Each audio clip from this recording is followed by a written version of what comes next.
el primer episodio de Científicas, Científicos con Historia, una iniciativa de la Red Interuniversitaria de Ciencias, la RIDEC. Hoy tenemos el honor de conversar con el doctor José Toma Gálvez Gersi, físico peruano con una destacada trayectoria en cosmología teórica.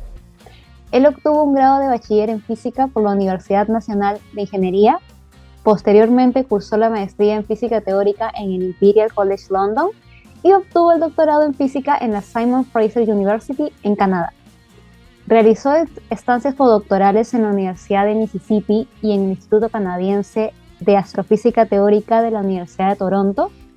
Ha sido docente en la Pontificia Universidad Católica del Perú, la Universidad San Ignacio de Loyola y la Simon Fraser University. Actualmente se desempeña como profesor auxiliar del Departamento de Ciencias en la Universidad de Ingeniería y Tecnología desde el año 2022. Su investigación se centra en la cosmología del universo temprano, la fenomenología de la gravedad fuerte y el desarrollo de métodos perturbativos para el estudio de sistemas dinámicos no lineales. Ha publicado en revistas científicas de alto impacto como la Physical Review D, considerada una de las más influyentes en el campo de la cosmología teórica, especialmente para artículos técnicos y detallados. También ha publicado en la Journal of Cosmology and Astroparticle Physics y en la Classical and Quantum Gravity, ambas reconocidas por su alto nivel de especialización y rigurosidad en temas de cosmología, gravedad cuántica y astropartículas. Con esta presentación damos inicio a una conversación más cercana con Toma. Gracias por aceptar nuestra invitación. Cuéntanos, ¿cómo se encuentra hoy? Bien, todo muy bien, muy contento, muy agradecido por la oportunidad de poder conversar contigo, conversar con todos los oyentes y poder escuchar un poco y contarles un poco de cómo trabajo yo, de qué cosa he estado haciendo, de cómo pienso sobre algunas cosas y si algo de lo que yo puedo decir resulta útil, pues enhorabuena. Perfecto. Entonces, empecemos con una pregunta personal. Ujú. ¿Cuál fue su primer contacto con la física o con la ciencia? ¿Siempre quiso ser físico? No, tuve muchos intereses y tenía una vocación siempre muy fuerte de apoyo y lo interesante es de que a medida de que mis gustos se orientaron a mis vocaciones, la cosa fue funcionando bien. Yo siempre tuve e intenté buscar que las cosas que hagan tengan un impacto en la gente. Eh, Cuando era niño quería ser sacerdote. Cuando luego crecí, quise hacerme militar. Eh, y lo que todas estas cosas en común tienen es una noción de servicio hacia la gente. Es intentar hacer que lo que uno hace le sirva a los demás, ¿no? Formas aparte. Eh, a medida de que fue creciendo mi interés más que por la ciencia, eh, mis ganas de ser desafiado intelectualmente sobre cosas. Mi familia, mi papá en particular, él estudió en la uni y me motivaba mucho la idea de poder ingresar y poder estudiar una carrera de ingeniería. Yo ingresé a ingeniería metalúrgica en la uni. Y llevé matemática uno, matemática 2, geometría descriptiva, diseño, dibujo técnico, todos estos cursos. Y llegó un momento donde se acabó la física y la matemática y donde nos dijeron, de alguna manera, de que si queremos saber más sobre cómo funcionan algunas cosas, que nos vayamos a ciencias. Y yo que soy un tipo tan obediente, me fui a ciencias. Pasé del mundo de la metalurgia, del mundo conectado a la explotación minera y al procesamiento duro de materiales. La idea de hacer ingeniería de materiales era una idea interesante para mí en ese momento. La ingeniería metalúrgica no era eso, ¿no? Eh, y me pasé a la ciencia con mucha preocupación de mis padres, porque me decían, mira, si tú me prometes de que todos los ciclos se abren los cursos, todo bien, ¿no? Entonces así fue.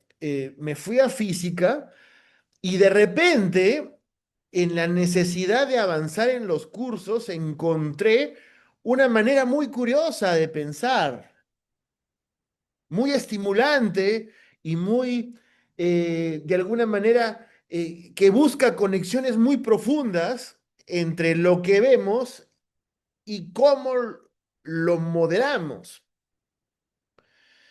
Entonces, a raíz de eso fue que los cursos que fui viendo, a pesar que esta comúnmente es física de los primeros años del siglo XX y los últimos del siglo XIX, y por ahí alguna cosita que por ahí se asoma que sea interesante, pero que sea interesante o nueva, pero más allá del formalismo y de la matemática, lo que a mí me llamaba la atención era la forma de pensar y la construcción y la edificación de ideas en base a conceptos muy simples, ¿no? Entonces, fui a la uni, fui a ciencias, fui a física.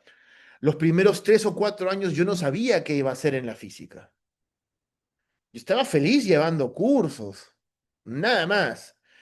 Y para mí llevar un curso era una forma de investigar sobre una situación. Eh, a medida que fue pasando el tiempo, me di cuenta que no era eso exactamente lo que estaba haciendo, pero que siempre tuve esa intención de poder averiguar un poco más y de poder, más que todo, conectarlo de un modo lógico a algo tangible. Y también dentro de todo hay un tema, ¿no? Que normalmente la física teórica, la física fundamental, puede basarse mucho en abstracciones. Y una persona como yo en la física tiene un enfoque más utilitario, en el sentido de, ya, ¿qué cosa vas a hacer con esto? Lo que realmente moldeó mi interés por la ciencia fue que cuando estaba en cuarto o quinto ciclo, me dijeron para poder hacer un trabajo de investigación con un jefe de práctica de la universidad que me presentó un problema muy bonito. El profesor se llama Oscar Mikulicic. Él me decía que uno tenía el planeta Tierra rotando y que uno podía calcular de una forma no exacta, pero sí muy precisa, los efectos de rotación de la Tierra en el movimiento de los cuerpos y la desviación de Coriolis y todo ello, y podía hacerlo de manera matricial. Entonces yo era un chico de quinto ciclo que empezaba a trabajar con estas cosas y multiplicaba matrices y resolvía ecuaciones diferenciales con matrices, y me dejé envolver por un mundo muy interesante y muy constructivo y en el que para poder ver algunas cosas tenía que pedir ayuda. eh, Había hecho muchos cálculos y no podía ver algunas cosas y le pedía ayuda a alguien que me ayude quiero ver cómo se ve esto, ¿no? Era una línea era pues una media página de cálculo que era poco razonable graficar, ¿no? Entonces, a medida de que uno empezaba a conectar con las personas, uno iba encontrando algunas respuestas a lo que uno iba viendo y iban apareciendo cosas. Entonces, el gusto del descubrimiento y del haber encontrado algo, yo no sé si nuevo, yo no sé si distinto, pero sí muy propio y con una impronta muy mía, me dio la posibilidad de expresar ciencia de un modo muy personal. Ese mismo ciclo fue un simposio de física. Fui yo solo, con mi terno. En la UNSA no había luz. Y cogí una pizarra y me pegué a la única puerta del auditorio que tenía luz del sol y empecé a escribir en tiza. Y empecé a desarrollar las cosas. E intenté convencer a las personas en ese auditorio que lo que yo estaba diciendo era muy distinto que lo que los libros hacían. Era muy simple, era un chico, yo era un chico de quinto ciclo, era muy simple, pero por otro lado, no solamente que tenía sentido, sino que era una forma distinta de tratarlo. Entonces, eran varias cosas. No solamente es el hecho de llegar con algo y tener un enfoque. Es el hecho de intentar persuadir a la gente que ese es un modo viable de enfrentar una situación. Entonces tiene varios componentes, ¿no? Tiene un componente, digamos, investigativo, muy formal, muy riguroso, muy basado en estructuras muy bien moldeadas y muy bien definidas. Luego un tema, digamos, funcional de esa herramienta. Y luego un tema, yo diría, un poco más social, en el que las personas que trabajamos en esto tenemos alguna responsabilidad de intentar explicar de el por qué eso que estamos haciendo le resulta valioso a alguien, Claro. ¿no? Yo empecé a entender eso cuando esa ocasión, en ese día en Arequipa, era un chico de quinto o sexto ciclo, ¿no? De física que fue cayendo encima de las cosas, ¿no? Entonces, mm, eh, desde un modo también un poco más personal y familiar, tuve la suerte de que tuve un abuelo que era epidemiólogo, pero un epidemiólogo un poco raro, porque además de ser médico, se dedicaba a la estadística formal y rigurosa, estudió estadística, además de su carrera de medicina. Entonces, él tenía un enfoque muy duro y académico del cómo se tenía que presentar la información y que había que ser muy preciso en lo que uno decía. Entonces, a medida de que fui entrando en contacto con cómo es que se presentan las cosas y cómo es el modo científico, más que el método científico, el modo científico de trabajo es otra cosa, ¿no? Entonces, todas esas cosas fueron moldeando mi interés, yo diría más por la ciencia que por la física en sí. Entonces, cuando usted decidió estudiar ingeniería, no sabía lo que era ser un físico. No tenía la menor idea, no tenía la menor idea, Ujú. ¿no? Es más, hasta sexto o séptimo ciclo, hasta antes de aquella experiencia en Arequipa, yo tampoco tenía la menor idea. Estaba engatusado por lo bonitos que eran los juguetes de la matemática que traía consigo la física. Claro. Era un entusiasta de ese tipo de juguetes, ¿no? Pero no tenía una idea de qué cosa era eso. Y en ese trayecto se sintió apoyado por sus amigos, por sus familiares respecto a esa decisión de ingeniería a física.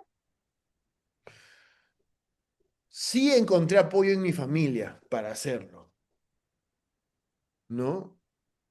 Tenían preocupación, pero una preocupación que nunca me estorbó, ni nunca me desanimó, pero sí que por lo menos intentó advertirme de un escenario muy negativo que nunca pasó, pero que en retrospectiva podía pasar.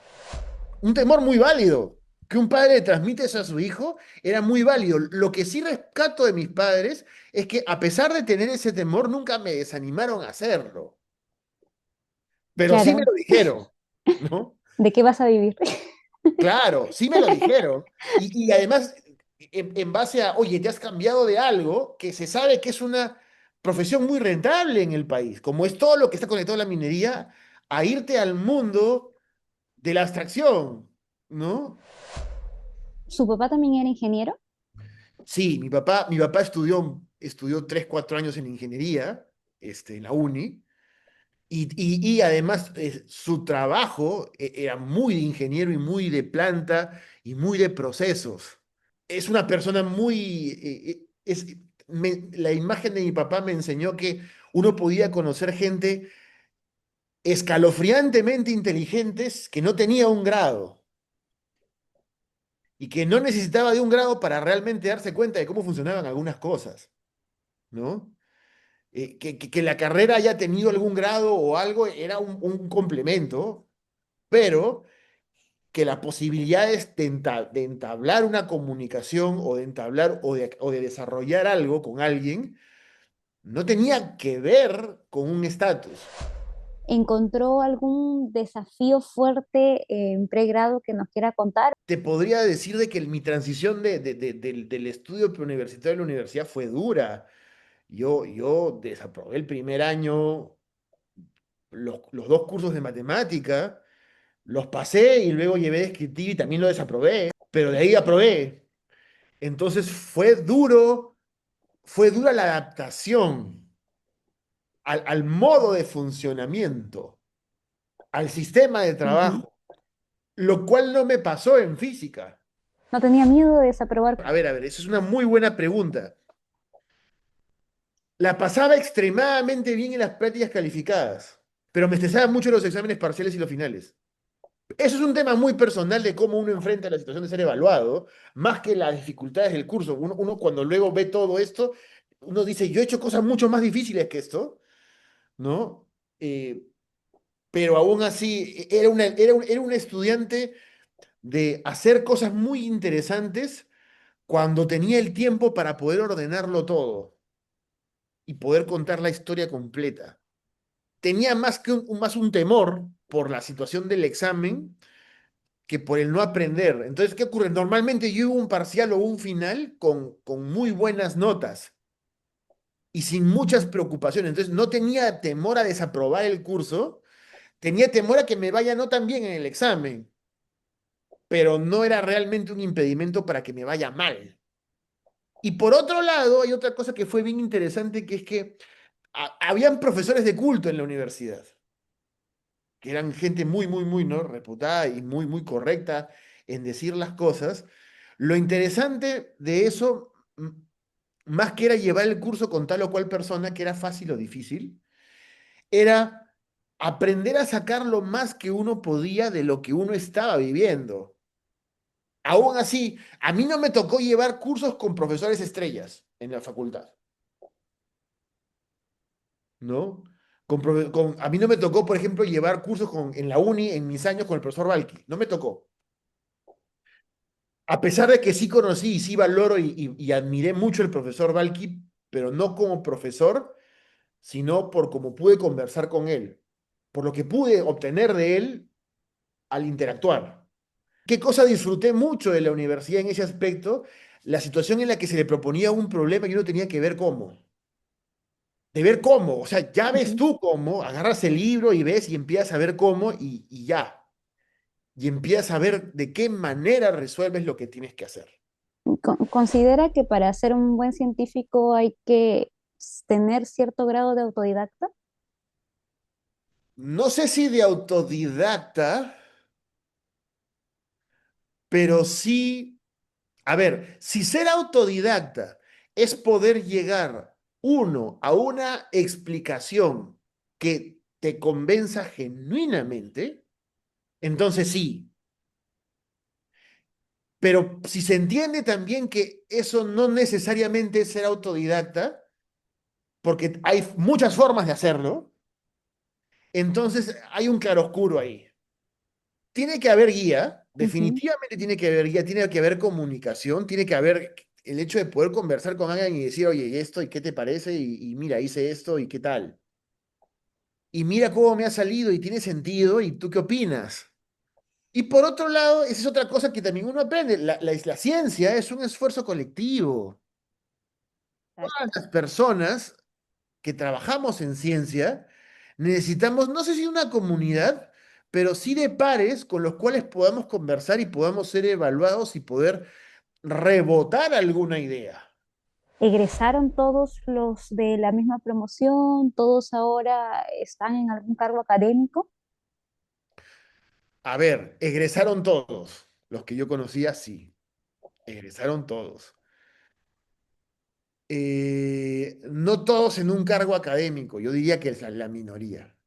Pero es una situación más de lo que uno encuentra útil o posible hacer con lo que uno ha aprendido, más que una situación de disgusto o de reniego hacia la academia. De decisión con lo que me siento cómodo, que he aprendido, que puedo utilizar. ¿En qué momento supo que quería hacer como cosmología? No hubo una persona clave, hubo una situación. Yo estaba en séptimo ciclo, después de que me había pasado lo de Arequipa, y apareció una convocatoria de Perimeter Institute para hacerse una pasantía siendo estudiante de pregrado. Y quedé. Y fui a Canadá, a Ontario, a Waterloo. Y este proyecto se trataba de encontrar conexiones entre las leyes de la termodinámica y las ecuaciones de Einstein e intentar pensar en ellas como si fuesen ecuaciones de estado, como, como quien, como quien intenta inferir que del pavo ratón existe un comportamiento microscópico cuya consecuencia es una relación macroscópica entre presión, volumen y temperatura, ¿no? Que las ecuaciones de Einstein eran una cosa así. Entonces, fue tremendo para mí. Más que ser un desafío en cosmología, era un desafío en física fundamental. Y era un desafío en física fundamental porque fui medido y testeado de la forma más, no cruel, pero de la forma más ajena a lo que yo estaba acostumbrado posible. Era lidiar con postdocs, con profesores, con gente que estaba en un nivel completamente diferente al mío y ser probablemente la persona menos preparada para hacer lo que yo tenía que hacer, ¿no? Con el inglés del colegio.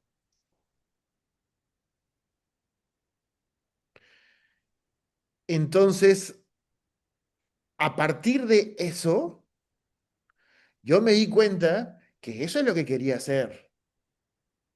Y era yo solo, encerrado y repitiendo cálculos y escribiendo informes e intentando ver la manera de hacer cosas que tengan sentido. Yo quería hacer teoría. Y además me fue muy interesante esa experiencia por otro motivo. Am, Almorcé con Stephen Hawking. Vi a Leonard Susskind bajando del gimnasio en shorts y con un polo de Pepe Le Pew. Y me di cuenta que las grandes figuras de la física contemporánea son personas. Entonces, ¿por qué no? Cambió mi forma de ver las cosas en las que veía a profesores haciendo trabajo impactante en la pizarra y convertirlos casi en semidosis a de repente no. No es que, ojo, sin jamás perder el respeto a nadie, pero sí entendiendo que lo interesante está cuando no tienes la respuesta al problema, cuando lo que estás a punto de ver, no hay una respuesta en los libros, ¿no? Todo el mundo se toma la foto cuando sabe cómo termina la cuestión. Y de repente te tomas la foto y no sabes cómo, y estás ahí y no sabes cómo va a ser. Entonces, ante eso que pasaba, todos estábamos en la misma escena. Y luego uno empieza a leer y empieza a conocer gente y decía, me topaba en una charla, ¿no? Que decía, todos somos los estudiantes de doctorado o los grad students de Dios. Esto no necesariamente tiene que ver con fe ni religiosidad, sino que tiene que ver con que de alguna manera todos estamos intentando descubrir cosas, ¿no? De las que no tenemos una idea muy clara de qué es lo que pasa. Y todos estamos en la misma... y pueden existir situaciones en las que todos tengamos esencialmente el mismo nivel de ignorancia, ¿no? Entonces, cuando bajó esa tabla rasa, yo perdí mucho el miedo a las cosas, muchísimo. ¿Qué es lo que ocurre? Cuando uno le muestran algo tan bien armado, es muy fácil impresionarse. pero ya no te impresiona tanto cuando te das cuenta que es eso que te mostraron, es algo que ya se sabe, que está muy bien formulado, que está muy bien planteado y que se sabe que funciona. Lo interesante es cuando no. Entonces, allí de repente, cuando uno se da cuenta que todas esas personas a las que uno conoce pasan por exactamente eso, ya pues. Entonces, a partir de ese momento ya era mucho más, ¿no? Era no confrontacional, pero sí, digamos, abierto en compartir en desnudar mi ignorancia. Como te digo, pasó esto de Perimeter, regresé a la uni y ya sabía lo que iba a pasar. Y ya sabía cómo iba a pasar, y dónde tenía que ir y cómo tenía que ser. Entonces, de repente, fui a los salones de los profesores y les dije, aquí está el trabajo, pregúntame lo que quieras. Y puede ser que no responda a todo, pero voy a intentar, ¿no? Y había mucho trabajo y había muchas cosas, entonces, a partir de eso, se fue avanzando, ¿no? Y puede ser que lo que había en eso, en ese papel, no estaba completo, pero sí había un convencimiento de que te llevaba a algo más. Eran cosas nuevas para Ujú, mí, eran cosas que no encontraba en ese momento en mi realidad en la universidad. Era un modo de trabajo al que en su momento pasé de sobrevivir a luego adaptarme y luego a conocer y a tener una opinión de. Así, de que venga alguien en una reunión y de repente decirle, oye, mira, he hecho esto, esto, esto, esto, y me sale esto, y no me sale esto, y no tener ningún tapujo en que salga o no salga. Y que de repente digan, wow, mira cuánto has hecho. He tenido mucha suerte en que avanzó y llegó a algo. No sé, puedes estar mal también, ¿no? Pero alguna lógica hay.